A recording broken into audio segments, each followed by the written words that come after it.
नमस्ते सर्वांना, जय शिवराय. खरं तर नारायणगाव ग्रामपंचायतीची निवडणुकीची धामधूम आपण सगळेजण पाहतच आहोत आणि गेल्या 8 दिवसापासून काही मीडियाला पण आलो होतं. अनेक मित्रपरिवार विचारत होते की नक्की तुमची भूमिका काय. त्याची कारणं वेगळीवेगळी होती, परंतु दसऱ्याच्या आदल्या दिवशी जो आपण नारायणगावला होम मिनिस्टरचा कार्यक्रम घेतला, असंख्य महिला भगिनी त्या ठिकाणी उपस्थित होत्या. कदाचित त्या कार्यक्रमात पण हा निर्णय जाहीर करता आला असता, परंतु आपण तो कार्यक्रम साजरा करत असताना एक राजकीय वातावरणातून महिला भगिनींना आनंद मिळाला पाहिजे, त्यांना उत्साह मिळाला पाहिजे, म्हणून आपण त्या ठिकाणी कुठल्याच पद्धतीचा निर्णय त्या ठिकाणी आपण घेतला नव्हता. परंतु नारायणगावची वाटचाल त्या ठिकाणी आपण पाहिली आहे. अनेक वर्ष बाबूभाऊंचा आपण त्या ठिकाणी संघर्ष पाहिला आहे. म्हणून मी मगाशी जे पत्रकार परिषदेबाबत जे बोललो होतो की नारायणगाव कुणाच्या हातात सुरक्षित राहणार, तर माझं पहिलं वाक्य हेच असेल की नारायणगाव बाबूभाऊंच्या हातातच त्या ठिकाणी सुरक्षित राहिलं जाईल. कारण मी त्यांचा संघर्ष पाहिला आहे. आमची मैत्री त्यांनी 2008 सालापासून, त्या दिवशी पण त्यांनी त्या मैत्रीचा उल्लेख त्या ठिकाणी आवर्जून केला होता. जसा जुन्नर तालुका नामदार वल्लभशेठ बेनके साहेब असतील, आमदार साहेब असतील, यांच्या हातात जसा सुरक्षित आहे, तसं नारायणगाव बाबूभाऊंच्या हातात सुरक्षित आहे. त्याच्यामुळं तालुक्याचे उद्याची निवडणूक जरी काय असली, तालुक्याचा उदय होणारा निर्णय जरी काय असला, आमदार साहेबांनी जर शरद पवार साहेबांचा जर निर्णय घेतला, तर निश्चितपणे आम्ही आमदार साहेबांसमवेतच, मी आमदार साहेबांचाच कार्यकर्ता आहे.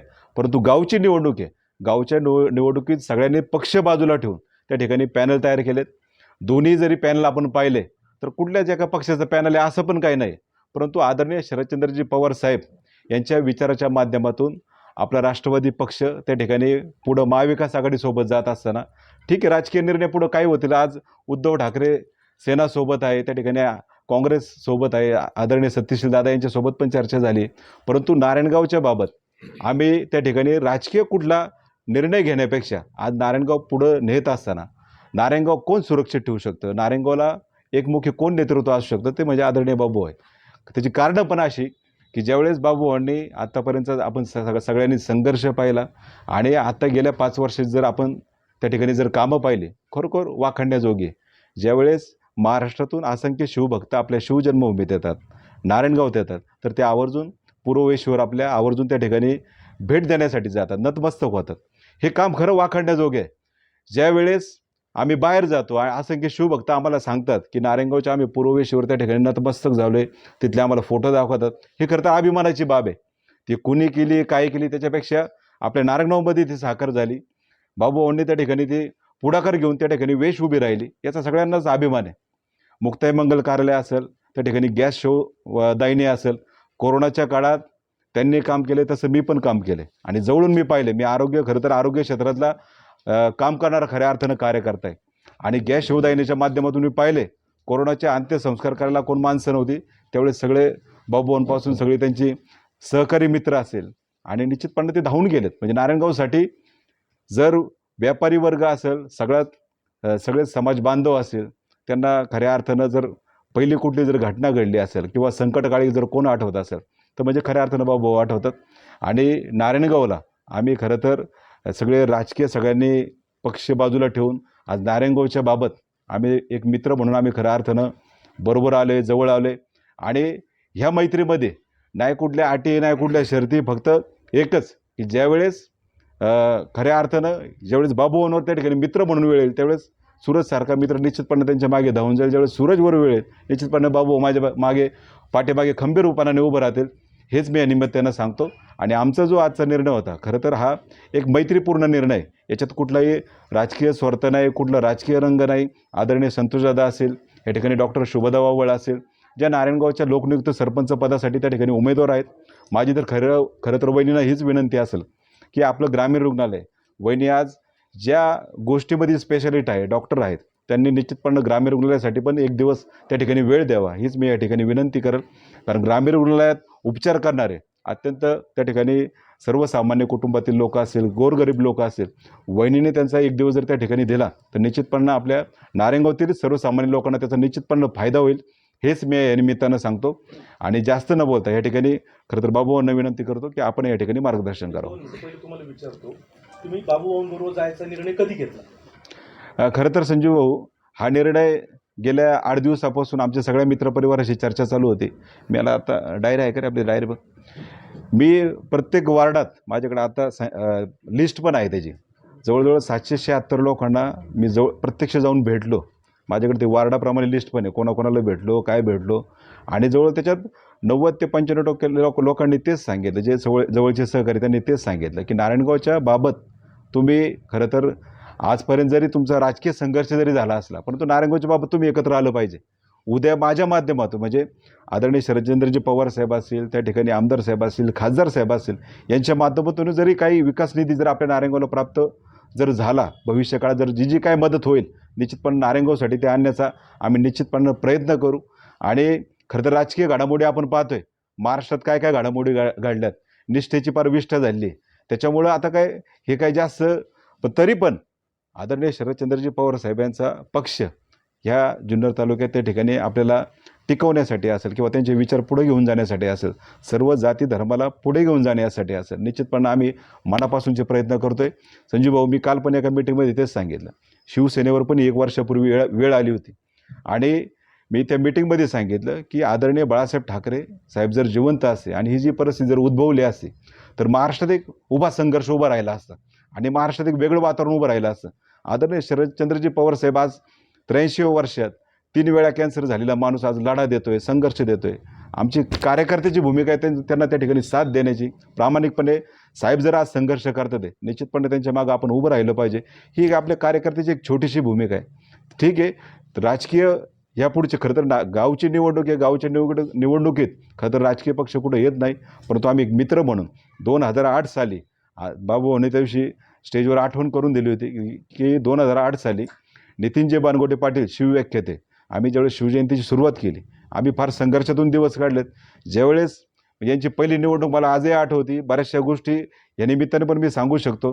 रक्तदान शिबिराचा जर तुम्हाला किस्सा सांगितला, रक्तदान शिबिर आम्ही वीरभाऊ हल्ला भरवलं होतं राजे शिवछत्रपती प्रतिष्ठानच्या माध्यमातून. ज्यावेळेस 26/11चा हल्ला झाला होता आणि त्या वीरांना ज्यावेळेस आम्ही श्रद्धांजली म्हणून ज्यावेळेस रक्तदान शिबिर आयोजित केलं होतं, त्यावेळेस आम्ही तालुक्यातून रेकॉर्ड काढलं होतं. काहीतरी ते 500 समथिंग काहीतरी रेकॉर्ड झालं होतं. त्याच्यावर रेकॉर्ड कुणाचं झालं नव्हतं रक्तदान शिबिराचं. आणि आम्हाला एक रक्तदाता फक्त कमी पडला होता. आम्ही सगळे रक्तदाते असे कलेक्ट करून त्या ठिकाणी भरीव संख्येने म्हणजे तोपर्यंत रक्तदान जोपर्यंत रेकॉर्ड मोडत नाही तोपर्यंत आम्ही रक्तदान करत होतो. एक रक्तदाता कमी पडला होता. मला आजही चांगलं आठवते. भाऊ घरी गेले आणि वहिनींना घेऊन आले आणि वहिनींचं कुठलं HB चेक केलं नाही, काय नाही, म्हणले तू रक्तदान कर. म्हणजे ही समाजाप्रती भावना किंवा आपल्या सहकाऱ्यांप्रती भावना निश्चितपणे त्यांची राहिली आहे. अगदी बरोबर आहे. थोडं विषयांतर होते. जर तुमची भूमिका ठाम होती, मग अमित बेनके आणि सुजित खैरे गटाने जी सर्व पक्षीय बैठक बोलवली होती, पण त्या बैठकीला तुम्ही हजर का नाही राहिले किंवा तुमची भूमिका त्याच वेळेस स्पष्ट का नाही केली, एवढा उशीर का लावला? मी खरं तर संजीव भाऊ, मी मध्यंतरी पण सांगितलं होतं की आमचा योगा ट्रेनिंग प्रोग्राम कोइंबतूरला त्या ठिकाणी जे सद्गुरू आहेत त्यांच्या ठिकाणी योगा ट्रेनिंग प्रोग्राम होता. आपण तिथं गोशाळेमध्ये 10 गायांची सेवा वर्षभराची घेतलेली आहे. त्या ठिकाणी आम्ही म्हणजे तो अगोदरच प्रोग्राम होता खरं तर, परंतु ठीक आहे, जे पटलं शेवटी. हे बघा, ज्या माणसाला खरं तर ही राजकीय कुठला हा निर्णय नाही, हा गावचा निर्णय. गावच्या निर्णयात मला वाटलं की बाबूभाऊंच्या मागे उभं राहिलं पाहिजे. खऱ्या अर्थानं मी एक मित्र म्हणून त्यांच्या मागे उभं राहिलो. याच्यात कुठला राजकीय निर्णय, राजकीय स्वार्थ असं अजिबात काही नाही किंवा आमचं तसं काही चर्चा पण झालेली नाही. जे काय आहे ते तुमच्यासमोर आम्ही स्पष्टपणाने सांगतोय की मला फक्त एकच कळतंय की आपली नारायणगावसारखी जी व्यापारी जे बाजारपेठ आहे, निश्चितपणे जुन्नर तालुक्यातील महत्त्वाचा केंद्रबिंदू आहे. आणि नारायणगाव जर सुरक्षित ठेवायचं असेल तर निश्चितपणे यांच्या मागं भक्कमपणानं उभं राहिलं पाहिजे. कारण प्रत्येक घटकाला जर तुम्ही कुणाला जाऊन विचारा, नारायणगावच्या तरुणाईचं हेच मत होतं की तुम्ही दोघांनी एकत्र आलं पाहिजे, एक मित्र म्हणून एकत्र आलं पाहिजे. कारण सगळ्यांनी आमचा संघर्ष पण पाहिला आहे, राजकीय संघर्ष पाहिला आहे, परंतु बायपासच्या बाबत पण जे आमचा त्या ठिकाणी टोकाचा संघर्ष झाला होता, मी त्यांना पण हेच सांगतो, ह्या निमित्तानं पण सांगतो की जी माझी भूमिका आहे ती निश्चितपणे माझी भूमिका तशीच राहील. त्यांची जी भूमिका आहे त्यांनी ती त्या ठिकाणी त्यांची जी काही भूमिका आहे ती निश्चितपणे ते सांगतीलच, परंतु माझी भूमिका जी आहे ती निश्चितपणे तीच राहील. परंतु जो हा संघर्ष झाला होता, राजकीय संघर्ष, आपण पाहतोय महाराष्ट्राच्या राजकारणात अनेक लोक जी कधी एका विचाराची पण नव्हती, त्या विचाराचे लोक जर एकत्र येत असेल तर आम्ही मित्र म्हणून एकत्र यायला काही हरकत नाही. आणि नारायणगाव आहे, शेवटी नारायणगाव पुढे घेऊन जात असताना आम्ही मित्र म्हणून जर एकत्र आलो तर याच्यात काही वावगं नाही. अतुल बेनके यांचा एक निष्ठावंत कार्यकर्ता म्हणून तुम्हाला ओळखलं जातं. मग अशा वेळेला अमित बेनके त्यांचे बंधू अमित बेनके याच्या लढ्यात उतरले. मग अशा वेळेला तुम्हाला वाटत नाही की थोडंसं हे वेगळ्या पद्धतीचं वातावरण तयार होते किंवा वेगळ्या पद्धतीने लोक याच्याकडे पाहतात? माझं आमदारांबद्दल जी आपुलकी आहे, प्रेम आहे, ते कंचितही कुठल्याच पद्धतीने कमी होणार नाही संजू भाऊ. तालुक्याची ज्यावेळेस निवडणूक येईल आणि आमदार साहेबांनी जर आदरणीय शरदचंद्रजी पवार साहेबांचा जर निर्णय घेतला, निश्चितपणे सगळ्यात पहिला कार्यकर्ता मी असेल. भले त्यांनी फार 4 शिव्या घातल्या, काय लाथडलं, तरी मी त्यांच्या सोबत उभा असेल. ज्यावेळेस निर्णय होईल त्यावेळेस निश्चितपणे मी त्यांच्या मागं उभं राहील. परंतु ही जी गावची निवडणूक आहे, हा गावचा निर्णय आहे, हा कुठल्या राजकीय पक्षाचा निर्णय नाही. मी मगाशी पण सांगितलं की जुन्नर तालुक्यात जर उद्या आमदार साहेबांनी जर निर्णय घेतला, निश्चितपणे जुन्नर तालुका त्यांच्या हातात सुरक्षित आहे. मी मगाशी पण सांगितलं, जसं नारायणगाव. तुम्ही शरद पवार यांना डावलणार का? कसं काय डावलणार? मी सांगितलं ना, आमदार साहेबांनी जर आदरणीय शरदचंद्रजी पवार साहेबांचा जर निर्णय घेतला तर सगळ्यात पहिला कार्यकर्ता मीच असेल. गेले तर अजित पवारांबरोबर गेले तर? मी मगाशी पण सांगितलं की आदरणीय शरदचंद्रजी पवार साहेबांचा विचार आणि पक्ष आम्हाला पुढे घेऊन जायचा आहे. तर संजू भाऊ, याच्यात काही जर कठोर निर्णय, निश्चितपणे काही कठोर निर्णय असेल, कुणाचं मन दुखवलं असेल, तर मग आम्हाला कुणाचं मन दुखवायचं नव्हतं. मी जर दसऱ्याच्या दिवशी जर हा निर्णय घेतला असता, म्हणजे होम मिनिस्टरच्या कार्यक्रमाच्या जर दिवशी, तर दुसऱ्या दिवशी माघारीचा दिवस होता. माझ्या या भूमिकेमुळे कदाचित माझ्या सहकार्याचे जे पॅनल आहे, निश्चितपणे काही जणांची माघार पण झाली असती. परंतु आपल्याला कुणाचं मन दुखवायचं नाही, कुणाचं मन दुखून पुढं जायचं नाही. आणि निश्चितपणे खरं तर ते पण माझे सहकारीच आहे. परंतु काही गोष्टींचा निर्णय घेत असताना खरं तर हा नेतृत्वाने पण विचार केला पाहिजे की असे निर्णय का घेतले जातात ते. परंतु मी गावच्या बाबत तुम्हाला एक सांगतो की नारायणगावच्या बाबत इथून पुढची जर वाटचाल करत असताना सगळ्यात महत्त्वाची गोष्ट यांनी जे व्हिजन मांडलं ते म्हणजे मल्टी स्पेशालिटी हॉस्पिटल. मी कुठल्या गोष्टी जर प्रभावित झालो असतो किंवा आम्ही जर एकत्र आलो असेल तर ते म्हणजे मल्टी स्पेशालिटी हॉस्पिटलमुळं. हे मी खऱ्या अर्थानं तुम्हाला ते कारण सांगतो. कारण नारायणगावमध्ये आम्ही अनेक वर्षापासून पाहतो आहे, आमचे जवळचे सहकारी असेल, ज्या वेळेस अटॅकसारखे पेशंट आम्ही पाहिले जवळून, ज्यावेळेस त्या ठिकाणी डॉक्टर पण आहे की त्यांनी जवळून पाहिले की अत्यंत गंभीर परिस्थितीत ज्यावेळेस खरोखर मल्टी स्पेशालिटी हॉस्पिटलची गरज लागते, त्यावेळेस आपल्याला इथून पुण्याला 2 तास लागतात संजू भाऊ जायला. आणि त्यावेळेस अनेक नारायणगावचे जवळचे सहकारी, आपण जवळचे सहकारी त्या ठिकाणी सोडून जाताना पण पाहिले. म्हणजे आपल्याला ते हयात पण नाही. याचं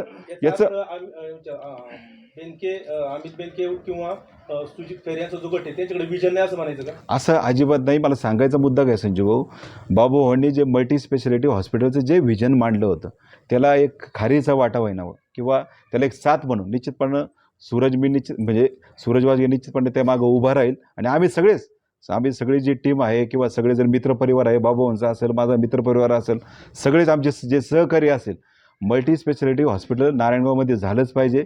जसं त्यांचं मत आहे तसं माझं मत आहे. कारण ज्यांनी आरोग्य क्षेत्रात काम केलं आहे, आम्ही काही डॉक्टर नाही, परंतु सामाजिक क्षेत्र म्हणून जरी आम्ही काम करत असलो, आम्ही ज्यावेळेस जवळच्या माणसावर त्या ठिकाणी गंभीर परिस्थिती त्या ठिकाणी पाहिली, म्हणून त्यांनी जे विचार मांडलेत त्या विचाराच्या पाठीमागं मी भक्कमपणे उभे राहणार आहे. सूरज भाऊ, आज तुम्ही भाऊसोबत जाण्याचा निर्णय घेतला. यापूर्वी जर तुमची मैत्री असेल, तुमचा संघर्ष असेल, तो नारायणगावनी पाहिजे नाही. परंतु आताही विरोधकांकडून आरोप केला जातो की भाऊनी काय विकास नाही केला किंवा ते गुंडेगिरी केला असं म्हटलं जातं. तरी तुम्ही त्यांच्यासोबत कशी?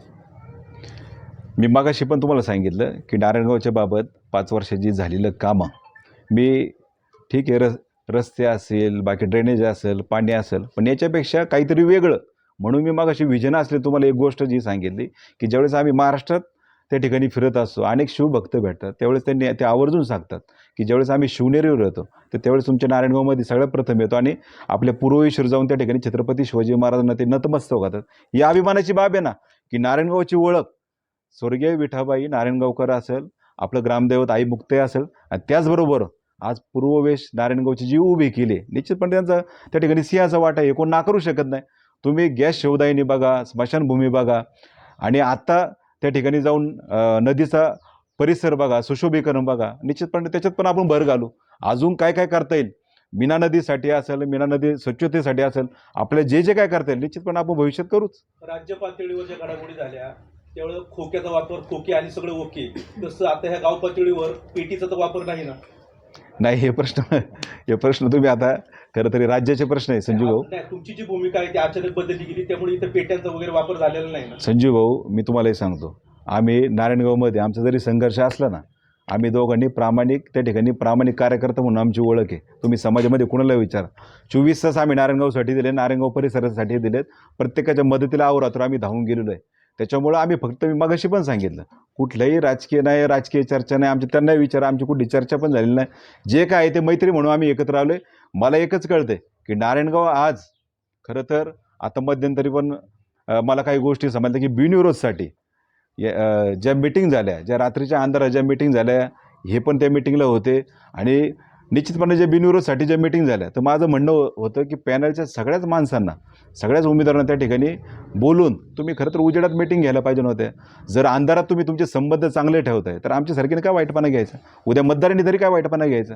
सगळ्यात ज्या काही गोष्टी आहेत त्या निश्चितपणे उघडपणे झाल्या पाहिजे. उत्तर देते की ती पक्षांतर्गत मिटिंग, पक्षाची मिटिंग. ठीक आहे ना, असू द्या ना, पण मला काय म्हणायचं आहे, आज समोरच्या पॅनलमध्ये पण म्हणजे जे आमचे सहकारी आहेत त्याच्यामध्ये मकरंद भाऊ असतील, नामदेव अण्णा असतील, रमेश भाऊ मेत्रे असेल, दिलीप भाऊ कोल्हे असेल, राजू ताई असेल, हे पण आणि पॅनलचे प्रमुखच आहेत ना. सगळे जर पॅनल प्रमुख जर एकत्र येऊन पॅनल प्रमुखांनी जर एकत्र येऊन जर बैठक घेतली असेल त्याचा कदाचित वेगळा निर्णय झाला असा. अंधारात बैठक घेण्याचं संजू भाऊ कुठलं कारण नाही. जे काय आहे ते उघडपणे, माझं म्हणणं तेच आहे. जे त्यांचं यांचं मत आहे तेच माझं मत आहे.